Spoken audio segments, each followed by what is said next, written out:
Hi friend, তোমরা সবাই কেমন আছো? আশা করি ভালো আছো। আজকে আমি তোমাদের কাছে নিয়ে চলে এসেছি দই পটল রেসিপি। তোমরা সবাই দেখতে থাকো। চলো তবে শুরু করা যাক।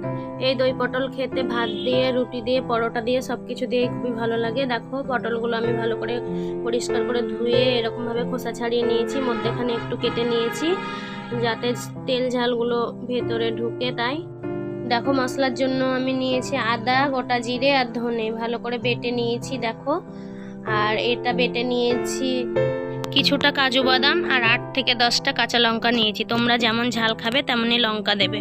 দেখো উনুন জ্বালিয়ে কড়াই বসিয়ে দিয়েছি। কড়াই গরম হয়ে এসছে, কড়াইয়ে তেল দিয়ে দেব, নাড়াচাড়া করে নেব। এরপর আমি পটলে লবণ হলুদ মাখিয়ে নেব। দেখো মাখিয়ে নিচ্ছি, ভালো করে মাখিয়ে নিতে হবে। তেল গরম হয়ে এসছে, তেলের মধ্যে দিয়ে দেব এলাচ, কাঠ মশলা আর লবঙ্গ। দেখো এলাচটাকে আমি থেতো করে নিয়েছি, একটা তেজপাতা দিয়ে নাড়াচাড়া করে নেব। এরপর পটলগুলো দিয়ে ভালো করে ভেজে নেব, নাড়াচাড়া করে।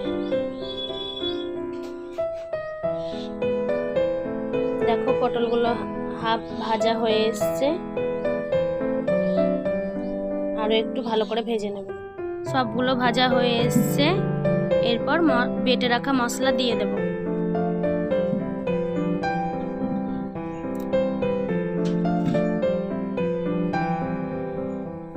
দেখো মশলা দিয়ে দিলাম, একটু নাড়াচাড়া করে পরিমাণ মতো লবণ, পরিমাণ মতো হলুদ, পরিমাণ মতো কাশ্মীরি লঙ্কার গুঁড়ো দিয়ে ভালো করে কষিয়ে নেব।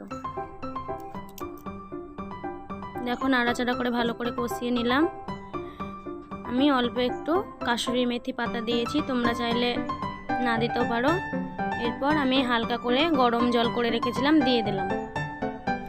এরপর ঢাকা দিয়ে দিয়েছি। ঢাকা তুলে দেখে নেব। দেখো প্রায় সেদ্ধ হয়ে এসছে। এরপর কাজু বাদাম আর কাঁচা লঙ্কা বাটা দিয়ে ভালো করে নাড়াচাড়া করে একটু ফুটিয়ে নেব। দেখো ফুটে এসছে। এরপর আমি আগেই টক দই ভালো করে ফেটিয়ে রেখেছিলাম, টক দই দিয়ে দেব। একটু নাড়াচাড়া করে নেব। স্বাদ মতো চিনি দেব, তোমরাও চিনি দেবে। চিনি দিলে খেতে একটু খুবই ভালো লাগবে, টেস্টটা ভালো হবে। দেখো হয়ে এসছে। এরপর নামাবার একটু আগে আমি অল্প একটু ঘি দেব। ঘি দিয়ে নাড়াচাড়া করে নামিয়ে নেব। দেখো কালারটা কি সুন্দর এসছে। দেখো নামিয়ে নিয়েছি। তোমরাও এরকমভাবে সবাই দই পটল তৈরি করে খাবে। আমাকে জানাবে কেমন হয়েছে কমেন্ট করে।